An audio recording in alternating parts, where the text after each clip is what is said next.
most places. This is our 7th AGM. We just had our AGM meeting just now. So we'll be commencing with our dinner and some presentations later. Actually, I am the Vice President, acting now for Teresa, who has been unwell for some time. I hope she will be back with us pretty soon. I have my shoulders pretty heavy, taking on all the extra tasks without her around. So another news was Gary, who is our honorary secretary, who was supposed to be with us today, but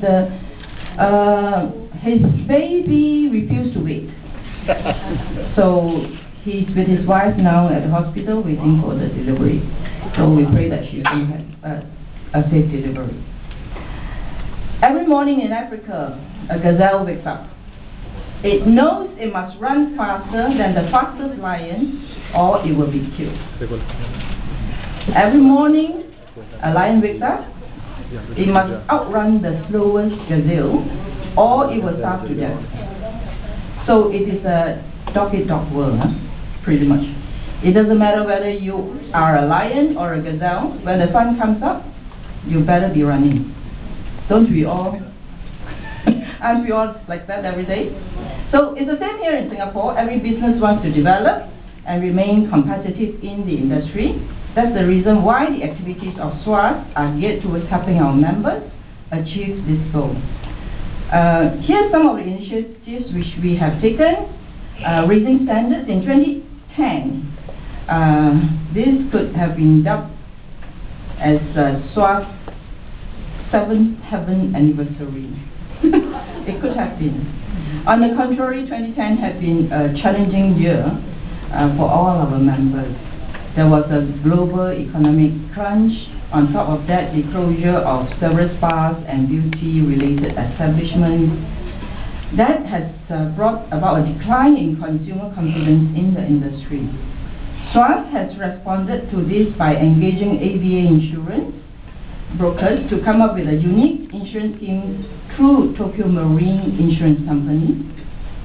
And recently, SWAS has also, together with Case Trust, we had a dialogue regarding the insurance as mandatory requirement in the Case Trust accreditation. So before it was, you can have it or not. But now, what we are talking is to have all those organizations which wish to be case trusted. The insurance scheme is going to be mandatory. It has not been firm yet. We are still on the talking table scenario right now. So this scheme will be further elaborated by Mr. Xiao, okay? With this program, SWAS aims to help our members and the entire industry as well as to regain consumer confidence and improve industry standards.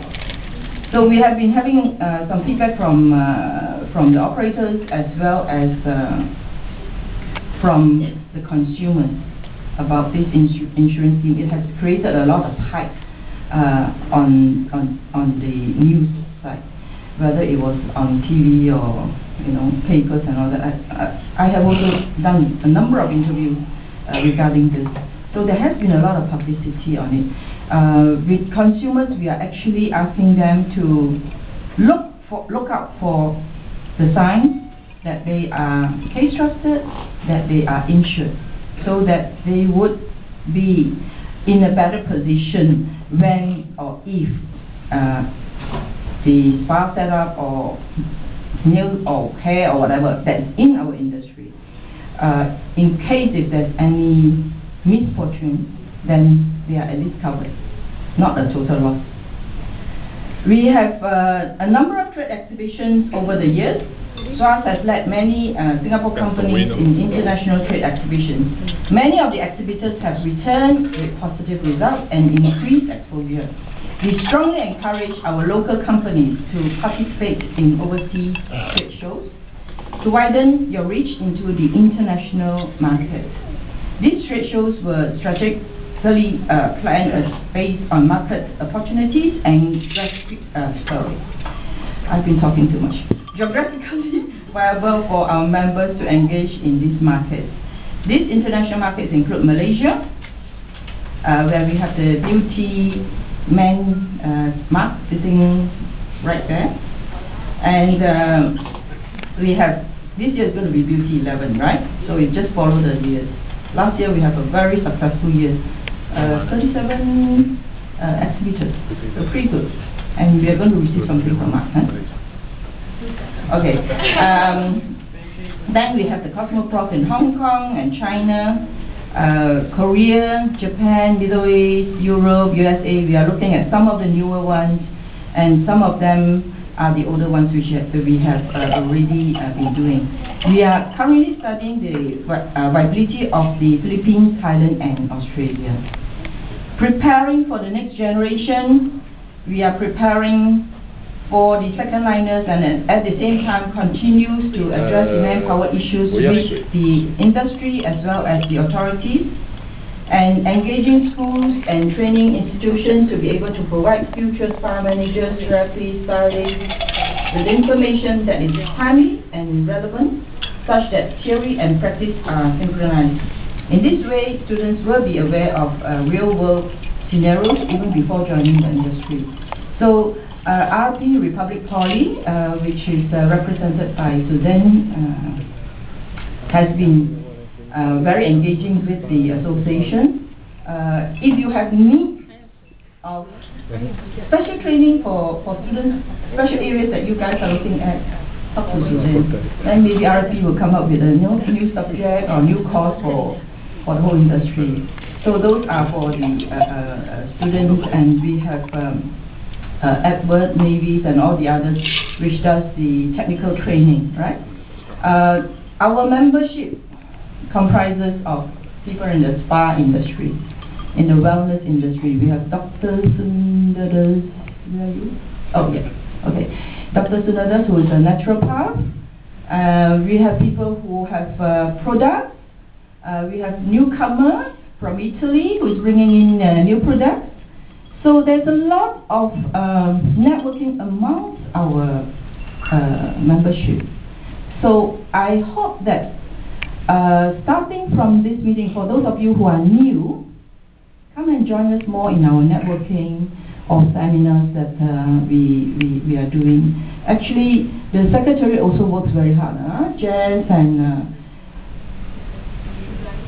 Zai, who is still outside, William, Hongui, the whole secretary team have been working very hard in administering all our activities.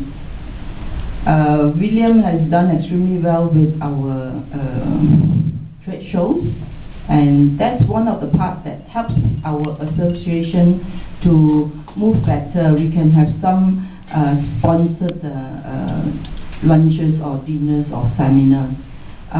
Those of you who have new products or who would like to introduce your product, we could start something like product night, for example.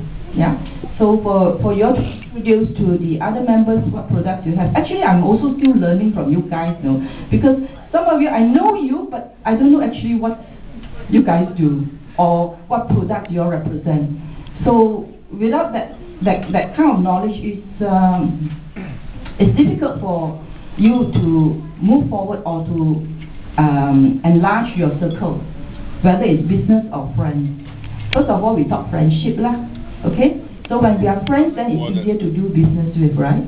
We would help friends. We don't help our enemies. So if there's any business that could be passed on, we pass on to our friends, right? The association is like a family. So we'd like to see interaction. I am just kind of guiding the association along, but I need your guidance for me so that I can guide the rest of them. If not, it will be the blind leading the blind. Right? Thank you very much. I hope you all have a wonderful evening. And we would have Suzanne, who would be also talking later.